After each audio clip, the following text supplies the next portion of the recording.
ये सारा इवेंट्स जो है ओवरी के अंदर हो रहा है और दिस इज फैलोपियन ट्यूब। ठीक है, अब देखिए हम बताए थे कि प्राइमोर्डियल जर्म सेल्स जो होते हैं it undergoes mitosis to form oogonia। ठीक है, this oogonia further undergoes mitosis and differentiation, that is some oogonia enlarges in size and form primary oocyte। ठीक है, तो ये क्या बना दिए थे 1 degree oocyte, and this 1 degree oocyte is surrounded by granulosa cells to form follicle। ठीक है, तो ये 1 degree oocyte is surrounded by flattened और squamous granulosa cells, तो इसको हम कहते थे कौन सा प्राइमोर्डियल फॉलिकल। तो ये प्राइमोर्डियल फॉलिकल बना दिए थे। Now this primordial follicle is converted into primary follicle 1 degree follicle. अंतर क्या है, इसमें फ्लैटेंड ग्रेनुलोसा सेल है और इसमें क्यूबॉइडल ग्रेनुलोसा सेल्स है। ठीक है, अब ये क्यूबॉइडल जो ग्रेनुलोसा सेल्स था ये क्या हो गया मल्टीलेयर्ड हो गया। मल्टीलेयर्ड मतलब स्ट्रैटिफाइड क्यूबॉइडल हो गया। ठीक है, और इसके बाहर एक बीएम बेसमेंट मेम्ब्रेन बन गया और इसके बाहर थेका लेयर बन गया। तो इसको अब क्या कहते थे 2 डिग्री फॉलिकल और सेकेंडरी फॉलिकल बता चुके हैं। Now this secondary follicle is converted into tertiary follicle, तो इसको हम 3 डिग्री फॉलिकल कह रहे हैं।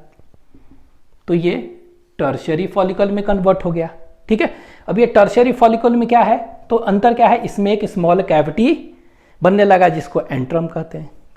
अब ये क्या हुआ 3 degree follicle is converted into mature Graafian follicle. तो ये क्या हो गया ये वाला, तो इसको हम कह सकते हैं दिस इज मैच्योर और जीएफ ग्राफियन फॉलिकल बन गया। ठीक है, मैच्योर और ग्राफियन फॉलिकल। तो मैच्योर और ग्राफियन फॉलिकल और टर्शियरी फॉलिकल में अंतर बता चुके थे। क्या है अंतर, तो एक तो देखेंगे कि ये जो कैविटी है एंट्रम ये बड़ा हो गया है काफी। ठीक है, and is filled with follicular fluid और लिक्वर फॉलिकुलाई, पहला। दूसरा, और ये जो ग्रैनुलोसा सेल्स था ना they are arranged in various ways. कुछ ग्रैनुलोसा सेल्स जो है वो क्या कर रहे हैं फॉलिकुलर वॉल पर हैं और ये क्या है it lines the antrum cavity, तो इसको हम कहते थे क्या मेम्ब्रेना ग्रैनुलोसा। लेकिन कुछ फॉलिकुलर सेल्स जो कि क्या किए हुए हैं ग्रैनुलोसा सेल्स 2 डिग्री oocyte को पकड़े हुए हैं होल्ड किए हुए हैं, उसको कहते थे क्या जर्म हिल और डिस्कस प्रोलीजरस। ठीक है, कुछ ग्रैनुलोसा सेल्स 2 डिग्री oocyte को घेरे हुए थे। ठीक है, which is present around the 2 degree oocyte, तो उसको हम कहते थे क्या क्यूमुलस उफोरिकस और क्यूमुलस उफोरस।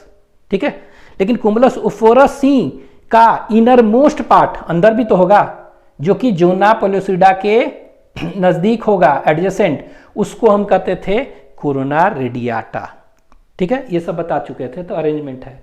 तो ये है मैच्योर ग्राफियन फॉलिकल। ठीक है, अब ये देखिए होता क्या है कि ये मैच्योर ग्राफियन फॉलिकल में antrum is filled with follicular fluid. ठीक है, अब ये फॉलिकुलर फ्लूइड जो है ना वो क्या हो बढ़ते जाता है। ठीक है, तो कह सकते हैं फॉलिकुलर फ्लूइड इंक्रीजेस, और ये इंक्रीज करेगा तो स्वेलिंग ऑफ ग्राफियन फॉलिकल करेगा। क्या करेगा स्वेलिंग ऑफ ग्राफियन फॉलिकल। तो ये देखिए अगले स्टेज में क्या होगा स्वेल हो रहा है, थोड़ा फूल रहा है, और फूल रहा है तो ये क्या है ये ओवरी का वॉल के बाहर निकल जा रहा है थोड़ा सा। ठीक है, और एक बल्ज और इलेवेशन ऑन ओवरी सरफेस पर कर रहा है, बल्ज कॉनिकल जैसा। ठीक है, और इसी बल्ज को हम क्या कहते हैं स्टिग्मा कहते हैं। ठीक है, तो एवोल्यूशन किस पॉइंट से होगा एक्चुअली में स्टिग्मा पॉइंट। ठीक है, तो ये स्टिग्मा एक्चुअली क्या है कह सकते हैं एक ऐसा एरिया है on ovarian surface where mature Graafian follicle adhere just prior to ovulation. सट गया यहां पर, मतलब इस तरह एरिया बन गया। अब देखिए ये एरिया टूटेगा, ये स्टिग्मा टूटेगा तब न जाके सेकेंडरी oocyte निकलेगा। ठीक है, तो टूटेगा कैसे, तो होता क्या है यहां पर बना दिए हैं कि LH के प्रेजेंस में हो रहा है ना, तो LH सर्ज होगा। तो LH सर्ज कब होगा कब, तो बताए थे ना ओवुलेशन के 12 to 16 आवर्स बिफोर में LH सर्ज होगा। तो उस समय होगा क्या एक्टिवेशन ऑफ कह सकते हैं क्या प्रोटियोलिटिक एंजाइम्स। ठीक है। तो LH क्या करता है, प्रोटीलिटिक एंजाइम्स का एक्टिवेशन कर देगा, और एक्टिवेशन कर देगा तो प्रोटीलिटिक एंजाइम्स मेनली कौन से होते हैं, कोलाजेनेस एंजाइम, ठीक है। तो LH सर्च होगा तो activation of collagenase enzyme mainly ये है, तो ये एक्टिवेट हो गया। अब ये कोलाजेनेस एंजाइम क्या करेगा, वीकनिंग किसको करेगा, किसको तोड़ेगा, तो ये देखिए हम बताए थे ना, ये थेका एक्सटर्ना जो है ये मेनली क्या है, फाइब्रस लेयर है ना, ठीक है। तो ये फाइबर्स को इसको तोड़ देगा।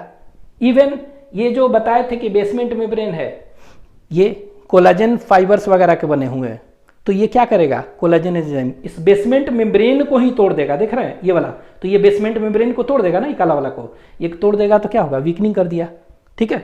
इवन जो देख रहे हैं ओवरी का सरफेस है, तो ओवरी का वॉल का लास्ट वो जो सरफेस पढ़े थे ट्यूनिका एल्बुजिनिया होता है, it is made up of white fibrous connective tissue, तो फाइब्रस है ना, तो उसको भी तो तोड़ देगा। तो देख रहे हैं ये ओवरी के सरफेस को भी तोड़ रहा है, और ग्राफियन जो वॉल है इसको भी तोड़ रहा है ना, ओवेरियन फॉलिकल के वॉल को, ठीक है। तो ये तोड़ दे रहा है, तो ये क्या हो गया, ये बाहर निकल जाएगा ना, it will lead to ovulation. तो देखिए LH surge, activation of collagenase enzyme, dissolution of stigma, और ये ओवुलेशन हो गया, ठीक है। तो एक्चुअली में याद रखिएगा स्टिग्मा क्या है, थिन एंड अवेस्कुलर एरिया होता है ऑन ओवेरियन सरफेस, जहां पर कि ये अटैच होता है।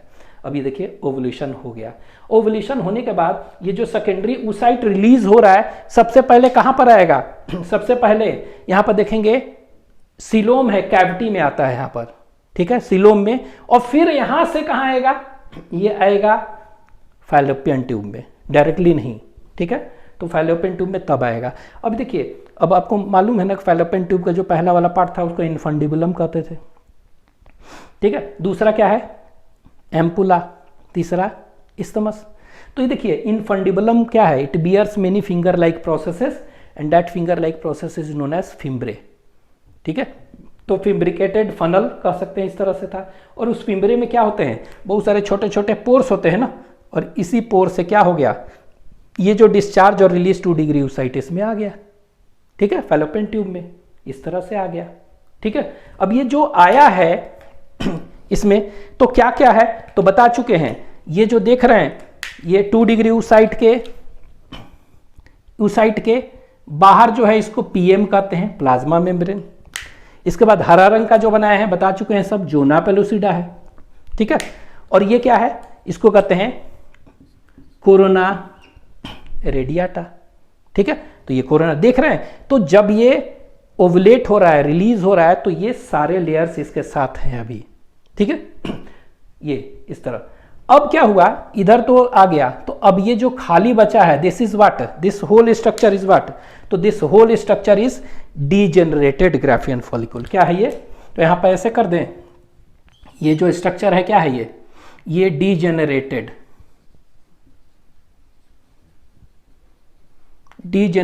GF है, ठीक है, मतलब कि डीजेनरेटेड ग्राफियन फॉलिकल है ये, ठीक है। अब ये डीजेनरेटेड ग्राफियन फॉलिकल में क्या है, यहां देखिए, एक तो थेका लेयर्स है, थेका सेल्स है ना, सेल्स कौन कौन से हैं, थेका सेल्स है, ये अंदर कौन सा है, GC लिख दिए हैं, ग्रेनुलोसा सेल्स, यही तो 2 सेल्स है, theca cells and granulosa cells, ये दोनों को कहते हैं फॉलिकुलर सेल्स, ठीक है। ग्राफियन फॉलिकल के सेल्स यही है ना, तो फॉलिकुलर सेल्स जो है ना दोनों, वो क्या हो रहा है, ये देखिए दोनों है ना, ये बाहर वाला है, ये यहां पे देखिए इसमें ये बाहर वाला सेल्स है, और ये वाला क्या है, अंदर वाला सेल्स, ठीक है। तो होता क्या है, ये दो है ना थेका सेल्स और GC सेल्स जैसे ही डिजेनरेट करेगा, ये डिजेनरेट करके डिजेनरेटेड ग्राफियन फॉलिकल पहले इस स्ट्रक्चर में बनेगा।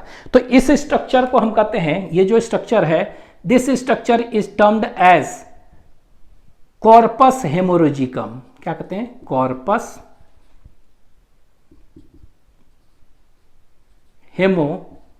हेमोरेजिकम, ठीक है। तो ये जो स्ट्रक्चर हम देख रहे हैं ये क्या है, कॉर्पस हेमोरेजिकम स्ट्रक्चर इसको कहते हैं, ये वाला, ठीक है। तो कॉर्पस हेमोरेजिकम क्या होता है, ये जो स्ट्रक्चर है, तो देखेंगे कि इसके अंदर क्या देखने को मिलेगा, जब ये टूट के ये हो रहा है तो ब्लड क्लॉट्स मिलेंगे। यहां पर क्या देखेंगे, ब्लड क्लॉट्स, ये देखिए इसके अंदर जो देखेंगे ना ये ब्लड क्लॉट्स देख रहे हैं, ठीक है। तो एक्चुअली में what is this, this is blood clots, blood clots. और ये जो देखेंगे क्या, ये जो थिकल सेल्स थे चाहे ग्रेनुलोसा सेल्स थे वो हाइपरट्रॉफिड हो जाएंगे, मतलब दे विल एनलार्ज, ठीक है। ये एनलार्ज हो गए हैं, तो देख रहे हैं ये बाहर वाला थिकल सेल्स थे और ग्रेनुलोसा एनलार्ज हो गए हैं, ठीक है। और इसके अंदर क्या देख रहे हैं हम, ब्लड क्लॉट्स हैं, क्योंकि तुरंत डिजेनरेट किया है ना तो ब्लड क्लॉट दिखेगा। तो ये ब्लड क्लॉट दिख रहा है, तो इसको हम इस तरह से कर दे रहे हैं, ऐसे ब्लू से दिखा दे रहे हैं ताकि लगे ये ब्लड क्लॉट्स है, ठीक है। तो ये क्या है, ब्लड क्लॉट। तो ये कॉर्पस लूटियम ही कहेंगे लेकिन उसका इनिशियल स्टेज, ठीक है। तो ये corpus haemorrhagicum is actually what, it is initial stage of corpus, अलग से लिखवा देंगे, it is initial stage of corpus luteum. तो it will be filled with what, it will be filled with blood clots, ठीक है। और धीरे धीरे क्या हो गया, ये ब्लड क्लॉट धीरे धीरे ये ब्लड क्लॉट खत्म होते जाएंगे और ये देख रहे हैं ये प्रोलिफरेट करके पूरा एकदम बड़ा होके इस तरह बना दिया, भर दिया। तो अब ये क्या हुआ, मैच्योर कॉर्पस ल्यूटियम कहेंगे, ठीक है। तो ये जो स्ट्रक्चर हम देख रहे हैं क्या हुआ, एक्चुअली में this is corpus luteum, corpus luteum. तो ये जो स्ट्रक्चर है यही है कॉर्पस ल्यूटियम मेनली, ठीक है। तो उससे ये क्या है, initial stage of corpus luteum है, ठीक है। यहां पर दिस इज इनिशियल लिख ही दे रहे हैं, स्टेज ऑफ सीएल, ठीक है। ये अच्छा, ये देखिए होता क्या है, ये क्या है यहां पर जीसी अथेका से लिए क्या लिखे हैं, ब्लड कैपिलरीज लिखे हैं, है ना। तो ये ब्लड कैपिलरीज कहां पर है, मेनली इसमें हम देखेंगे रप्चर्ड जो है, रप्चर्ड और डिजेनरेटेड ग्राफियन फॉलिकुल है, ठीक है। उनमें क्या कहेंगे, blood capillaries are limited only to thecal layer. कहां पर है ये, थेकल लेयर में ही लिमिटेड है, देख रहे हैं लिमिटेड है थेकल लेयर में बस यहां, ठीक है। अब क्या होगा, जैसे डिजेनरेट कर गया ना, अच्छा यहां पर देखिए प्रोटीओलिटिक एंजाइम्स थे, तो ये क्या किए थे, बेसल लैमिना तोड़ दिए थे ना, मेम्ब्रेन सॉरी बेसल मेम्ब्रेन यहां पर क्या किए थे, तोड़ दिए थे। तो बेसल मेम्ब्रेन तोड़ दिए थे, तो अब जो यहां पर क्या था, ये यहां पर ब्लड कैपिलरीज थे ना, ये क्या हो गया, इस तरह से एंटर करने लगेंगे अंदर, देख रहे हैं ये अंदर एंटर करने लगेंगे, ठीक है। तो इसको हम दूसरे कलर से दिखा दे रहे हैं इस तरह से, ये देखिए ब्लड कैपिलरीज अंदर क्या हो गया, एंटर करने लगेंगे ऐसे ना, ठीक है। तो ये ब्लड कैपिलरीज अंदर है, means the blood capillaries proliferates and invades granulosa cells, ठीक है। और ये ग्रेनुलोसा सेल्स को भर देंगे ऐसे ऐसे पूरा, इसमें ब्लड कैपिलरीज का डेवलपमेंट हो गया है और अंदर क्या से भरा हुआ है, ब्लड क्लॉट भरा हुआ है ना। तो इस स्टेज को हम क्या कर रहे हैं, कॉर्पस हेमोरेजिकम कहेंगे, ठीक है। तो ये कह सकते हैं, यही बाद में क्या होगा, बाद में क्या देखेंगे, ये जो देख रहे हैं ग्रेनुलोसा सेल था और थेका सेल था, तो ग्रेनुलोसा सेल में क्या होता है ना, एक पिगमेंट का एक्युमुलेशन होगा, there will be accumulation of, कह सकते हैं क्या, there will be accumulation of pigments, yellow pigments होगा, येलो कैरोटीनॉइड पिगमेंट जिसको कि ल्यूटीन कहते हैं, वो बनने लगेंगे। तो इसको अब क्या कहेंगे, और ये बड़ा हो जाएंगे साइज में 2 मोर टाइम्स, तो इसको कहते हैं ग्रेनुलोसा ल्यूटीन सेल्स कहेंगे, बड़े बड़े बन जाएंगे। और ये जो देख रहे हैं ना थेका, इसमें भी ल्यूटीन का डेवलपमेंट हो जाएगा, एक्युमुलेशन, तो क्या कहेंगे, थेकल ल्यूटीन सेल्स, ये लिख दिए। स्मॉल ल्यूटियल सेल्स भी कह सकते हैं इसको, लार्ज ल्यूटियल सेल्स भी कह सकते हैं। देखेंगे कि कुछ लिपिड इंक्लूजन्स भी एक्युमुलेट होंगे, ठीक है। अब लिपिड इंक्लूजन्स हैं, जैसे कि फैट ग्लोब्यूल्स हैं, कोलेस्ट्रॉल है, ठीक है। तो अब वो क्या होगा, तो आपको मालूम है ना कि कोलेस्ट्रॉल वगैरह से क्या बनने लगेगा, प्रोजेस्टेरोन हार्मोन बना सकते हैं ना, ठीक है। तो ये दे विल स्टार्ट सिक्रेटिंग क्या, progesterone and small amount of oestrogen. ठीक है, तो इसीलिए कॉर्पस ल्यूटियम क्या है, ये प्रोजेस्ट्रॉन ज्यादा बनाते हैं और एस्ट्रोजन कम बनाने लगेंगे। ठीक है, अगर प्रेगनेंसी और फर्टिलाइजेशन नहीं हुआ, प्रेगनेंसी नहीं हुआ, तो उस केस में हम क्या देखेंगे, यहां देखिए, यहां पर क्या था, स्पर्म आया। ठीक है, स्पर्म आया और फर्टिलाइजेशन हो गया, तो फर्टिलाइजेशन हो गया तो प्रेगनेंसी हो गया ना। ठीक है, तो उस केस में हम देखेंगे this corpus luteum does not degenerate.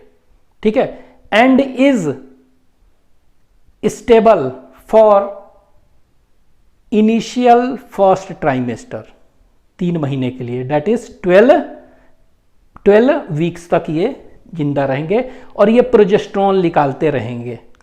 ठीक है, लेकिन अगर ये स्पर्म आया ही नहीं और फर्टिलाइजेशन नहीं हुआ, मतलब प्रेगनेंसी नहीं हुआ, तो उस केस में देखेंगे क्या हुआ, this corpus luteum will degenerate in about 12 to 14 days, मतलब कि 2 वीक्स में डिजेनरेट कर जाएगा। और ये डिजेनरेट कर जाएगा और ये क्या बन जाएगा, ये जो स्ट्रक्चर बना देगा, this structure is known as, इसको कह देंगे कॉर्पस एल्बिकेंस। ठीक है, यहां पर देखिए एक चीज याद रखिएगा, ये जो डिजेनरेटेड ग्राफियन फॉलिकल है, इससे कॉर्पस ल्यूटियम बन रहा है ना। ठीक है, इसमें ल्यूटीन सेल्स का फॉर्मेशन हो रहा है, this process is known as luteinisation. ठीक है, तो इसको क्या कहेंगे, ल्यूटिनाइजेशन, LUTEINIZATION।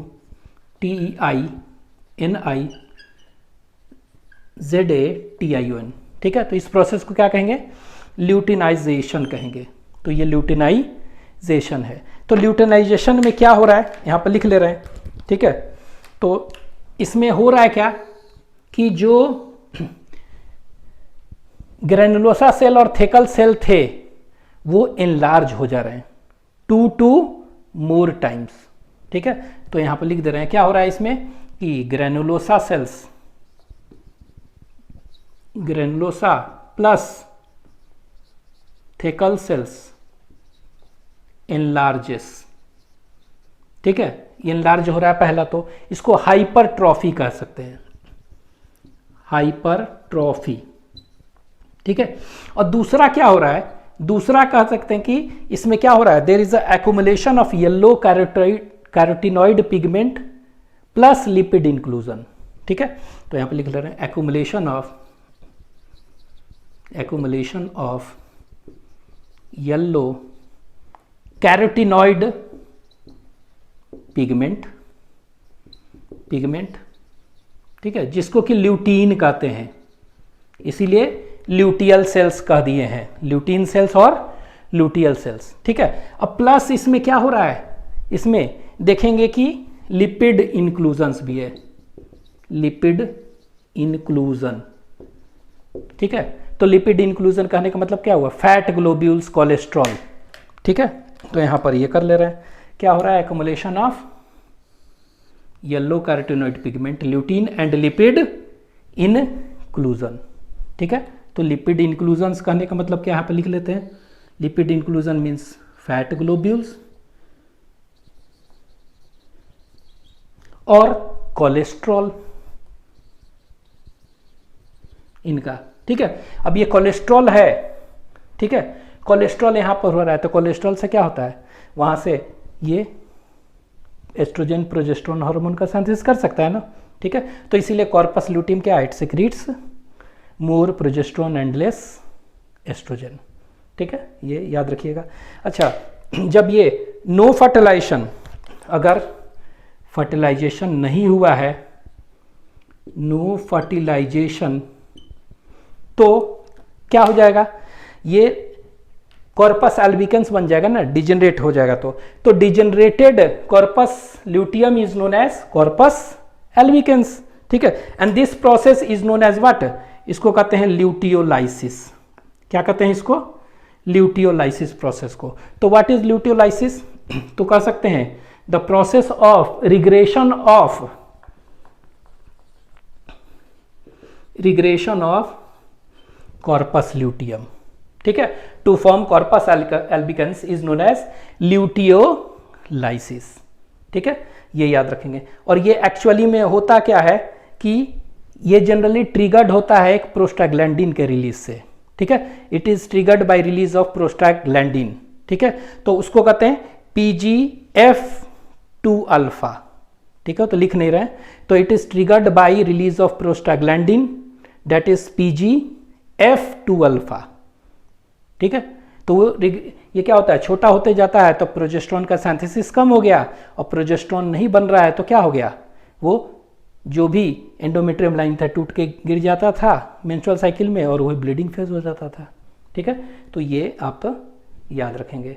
एक चीज और याद रखिएगा, फेट ऑफ कॉर्पस ल्यूटियम तो समझ गए, कॉर्पस ल्यूटियम का फेट, ये अगर फर्टिलाइजेशन हो जाता है तो कॉर्पस ल्यूटियम 3 महीना तक रहेगा, अगर फर्टिलाइजेशन नहीं होता तो कॉर्पस ल्यूटियम क्या होगा, 14 दिन में डिजेनरेट कर जाएगा, ठीक है। अच्छा, स्पर्म इसको मिला, स्पर्म जैसे ही आया तो ये तो क्या सेकेंडरी oocyte है ना, तो सेकेंडरी oocyte क्या होगा, इट इज अरेस्टेड एट कौन सा stage, it is arrested at metaphase 2 stage of meiosis ना, तो जैसे ही स्पर्म मिला, एंट्री हुआ, तो क्या होगा, there will be completion of meiotic second division to form egg और ओवम, लेकिन अगर फर्टिलाइजेशन विथ स्पर्म नहीं हुआ तो क्या हुआ, ये जो देखेंगे 2 डिग्री oocyte डिजेनरेट, ठीक है, तो ये सब सारे चीज अभी हम लिखवा देंगे, ठीक है, इसको लिख लीजिए आप।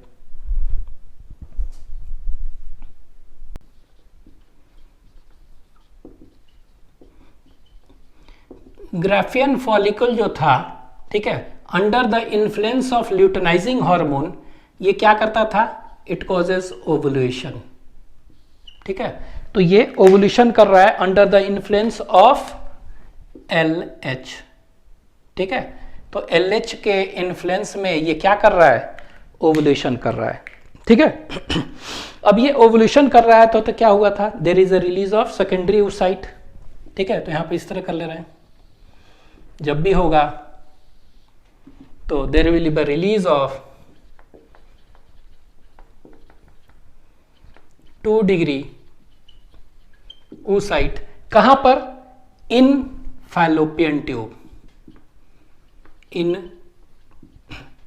फैलोपियन ट्यूब, तो फैलोपियन ट्यूब में आ रहा था, तो यहां पर हम कर ले रहे हैं, there is a release of 2 degree oocyte in Fallopian tube. अच्छा, ये जो सेकेंडरी oocyte फैलोपियन ट्यूब में आ रहा है, it is arrested at metaphase 2 stage ना, तो ये देखिए 2 डिग्री oocyte जो है, इट वाज अरेस्टेड एट कौन सा, metaphase 2 stage of meiosis, metaphase 2 stage of meiosis, ठीक है, तो ये मियोसिस 2 का मेटाफेज स्टेज में रुका हुआ है, ठीक है, कंप्लीट नहीं हुआ, तो जब स्पर्म आएगा तब क्या होगा, तो जैसे ही स्पर्म आएगा, एंट्री होगा, तो वो प्रॉक्सिमल सेंट्रोइल अपना देगा 2 डिग्री oocyte को, और वो क्या कर देगा, मेटाफेज 2 प्रोमोटिंग फैक्टर मिलेगा उससे, और वो मेटाफेज 2 कंप्लीट कर लेगा, और मियोसिस 2, और it will form what, it will form egg और ओवम, लेकिन स्पर्म नहीं आएगा तो क्या हो गया, अगर नहीं आया तो 2 डिग्री oocyte डिजेनरेट, ठीक है, तो यहां पर हम लिख ले रहे हैं कि यहां पर 2 फेट है, तो फेट क्या है कि स्पर्म एंट्री, यहां लिख लिया है स्पर्म एंट्री, ठीक है, तो स्पर्म एंट्री हो रहा है, यस, तो क्या होगा, अगर स्पर्म नहीं आ रहा है तो क्या होगा, तो जब हो रहा है तो स्पर्म एंट्री, तो क्या हो गया, there will be completion of meiosis 2, ठीक है, मियोसिस 2 कंप्लीट होगा एंड फॉर्म्स एग, ओवम और ooted, ठीक है, और ये क्या बना देगा, एग, ओवम और ooted बना देगा, ठीक है, it will lead to the formation of egg, ovum और ooted, ठीक है, ये, लेकिन अगर नहीं हुआ तो क्या हो गया, 2 डिग्री oocyte डिजेनरेट, तो 2 डिग्री oocyte लिख लेते हैं, इस केस में क्या हो गया, 2 डिग्री oocyte डीजेनरेट्स, ये डीजेनरेट कर जाएगा। ठीक है, अब देखते हैं कि एक तो 2 डिग्री oocyte निकल गया था फैलोपियन ट्यूब में, और जो रप्चर्ड बचा है कौन सा, रप्चर्ड और डीजेनरेटेड जो ग्राफियन फॉलिकल था, यही था ना। तो रप्चर्ड और डीजेनरेटेड जो ग्राफियन फॉलिकल था वो बच गया। ठीक है, तो वो क्या करेगा, तो लिख लेते हैं। तो रप्चर्ड और डीजेनरेटेड ग्राफियन फॉलिकल जो है उसका कौन सा पार्ट है ग्राफियन फॉलिकल का, तो ग्राफियन फॉलिकल का एक्चुअली में हम कह देंगे कौन सा था, उसको कहते थे granulosa cell plus theca cells, यही था ना। ये दोनों सेल्स बचे हुए हैं ना, तो ये दोनों के दोनों क्या हो गया, ये दोनों के दोनों ये चेंज हो जाएंगे, बता चुके हैं। It will be converted into corpus haemorrhagicum में। ठीक है, और ये कॉर्पस हीमोरेजिकम क्या है, बताए थे ना, it is initial stage of corpus luteum having blood clot. ठीक है, तो यहाँ पर ये लीजिए, ये तो it is initial stage of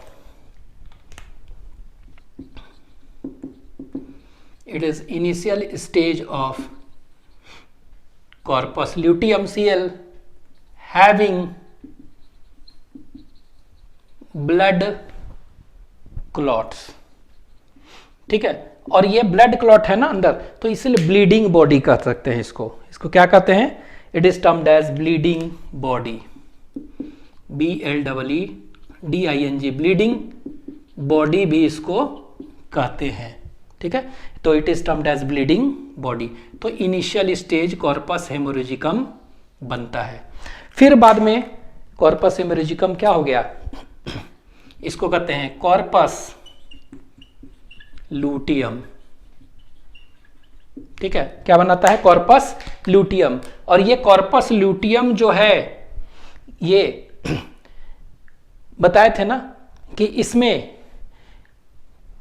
there is a accumulation of yellow carotenoid pigments known as lutein plus accumulation of lipid inclusion। ठीक है, like fat globules and cholesterol। और कोलेस्ट्रॉल है तो ये ल्यूटियल सेल सब क्या बनाने लगे हैं, कोलेस्ट्रॉल की मदद से ये स्टेरॉइड हार्मोन प्रोजेस्टेरोन बनाने लगे, any small amount of oestrogen also. ठीक है, और ये ल्यूटीन जो है येलो इस कलर अपीयरेंस होता है, तो इसीलिए येलो बॉडी भी इसको हम कहते हैं। तो ये क्या हो गया, येलो बॉडी। ठीक है, तो एक्चुअली में यहां पर लिख ले रहे हैं, यह है क्या, it is yellow mass of lutein cells, it is yellow mass of lutein cells. ठीक है, ये हो गया कॉर्पस लूटियम। अगर देखते हैं कि फर्टिलाइजेशन नहीं होता है तो इन दैट केस ये रिग्रेस हो जाएगा, रिग्रेशन हो जाएगा। ठीक है, रिग्रेशन हो जाएगा कब, इफ नो फर्टिलाइजेशन। और ये क्या बना देगा, ये बना देगा कॉर्पस एल्बिकेंस बना देगा।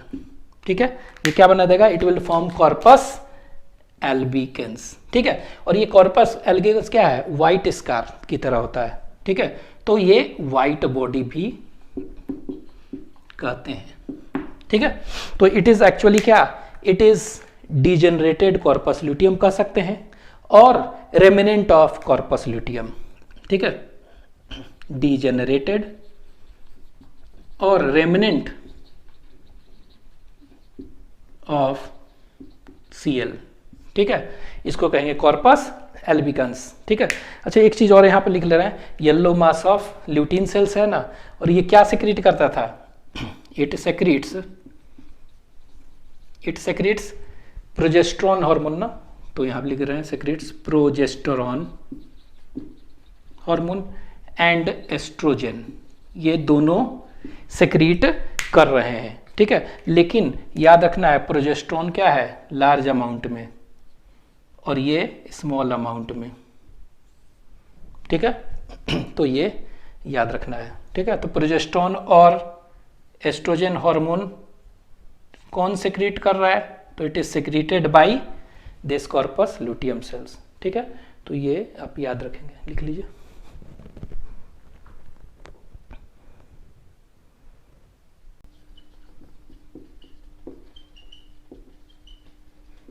अब हम देखते हैं फेट्स ऑफ कॉर्पस ल्यूटियम। ठीक है, तो ये कॉर्पस ल्यूटियम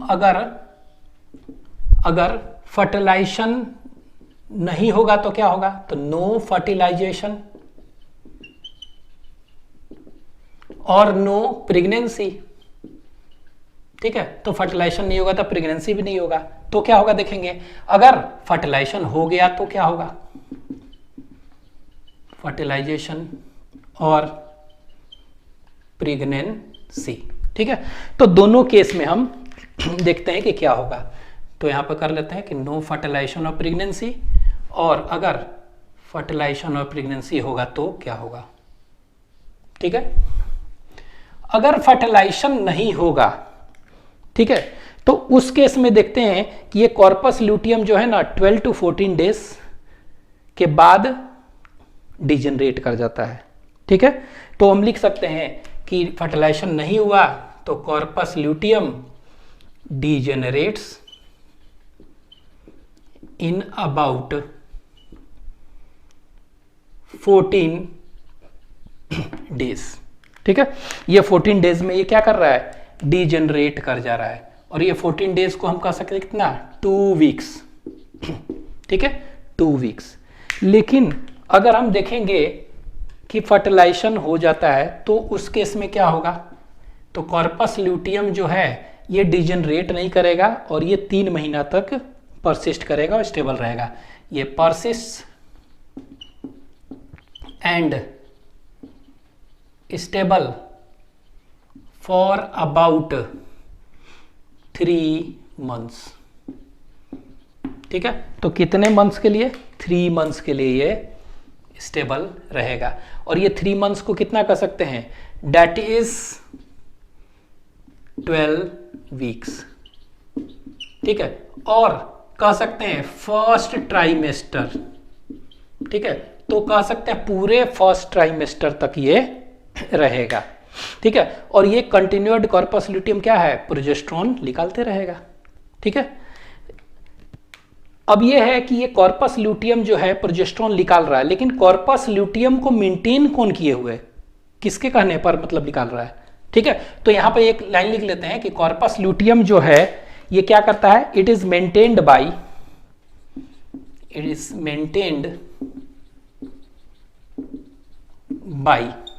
ठीक है, इट इज मेंटेन्ड बाई कौन कौन सा है? तो पहला जो देखेंगे ना कि LH।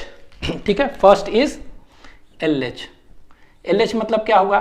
Luteinising hormone. तो देखे थे ना कि 14th डे ओवुलेशन के समय क्या होता है? ओवुलेशन हुआ और कॉर्पस ल्यूटियम बना, तो कॉर्पस ल्यूटियम का फॉर्मेशन एंड मेंटेनेंस कौन कर रहा है? ये LH कर रहा है। कितने दिन तक? तो इनिशियल 7 डेज तक बस। ठीक है, तो LH maintains the corpus luteum for continued secretion of progesterone for initial 7 days. तो यहां पर लिख रहे हैं इनिशियल 7 डेज के लिए। ठीक है, इसका रूल है। लेकिन 7 दिन के बाद, ठीक है, इसके बाद क्या होता है कि देखेंगे कि क्या हुआ? इम्प्लांटेशन। उस समय अगर फर्टिलाइजेशन होता है तो इम्प्लांटेशन हो जाएगा, और जैसे ही इम्प्लांटेशन होगा तो देखेंगे ना कि ट्रोफोब्लास्ट बनता है उसमें, और उसको कहते हैं सिनसाइटियोट्रोफोब्लास्ट। तो वो ट्रोफोब्लास्ट स्टार्ट सेक्रेटिंग क्या? एक hormone that is termed as HCG। HCG इसको कहते हैं ह्यूमन कोरियोनिक गोनाडोट्रोपिन। तो वो इम्प्लांटेशन के बाद शॉर्टली आफ्टर इम्प्लांटेशन क्या है? HCG निकलने लगता है, और वो HCG क्या करता है? It maintains the corpus luteum for continued secretion of progesterone. निकालो, यही करता है। कब तक? तो फर्स्ट मंथ से लेकर पूरा 3rd मंथ तक। तो यहां पर कह सकते हैं ये क्या? First to 3rd month of pregnancy यही कर रहा है, ऑफ प्रेगनेंसी। ठीक है, तो ये कह सकते हैं, ये कब तक ये निकाल रहा है, ये कह सकते हैं शॉर्टली आफ्टर इम्प्लांटेशन। एससीजी जो है ये कह सकते हैं क्या, शॉर्टली आफ्टर इम्प्लांटेशन। जैसे ही इम्प्लांटेशन हुआ, ठीक है, trophoblast cell start secreting this SCG, और एससीजी क्या करता है, ये it maintains the corpus luteum till first trimester. ठीक है, यहां तक तो है कॉर्पस ल्यूटियम जिंदा है, ठीक है, लेकिन इसके बाद क्या होगा, इसका रोल उतना ज्यादा नहीं है। ठीक है, इसके बाद क्या होता है, प्लेसेंटा अब इतना ज्यादा बन चुका है कि प्लेसेंटा अकेले प्रोजेस्टेरोन इतना निकाल रहा है कि अगर कॉर्पस ल्यूटियम नहीं भी प्रोजेस्टेरोन निकाले तो चलेगा। ठीक है, तो ये कह सकते हैं कि later on it is taken by क्या, प्लेसेंटा, प्लेसेंटा का रोल है। ठीक है, तो प्लेसेंटा क्या करता है, ये प्लेसेंटा का रोल है कब, तो कह सकते हैं 4th month to 9th month of pregnancy, इसी का रोल है, ऑफ प्रेगनेंसी। ठीक है, तो 4 से 9 मंथ्स तक, जब तक प्रेगनेंसी तब तक क्या हुआ, प्लेसेंटा रोल हो गया।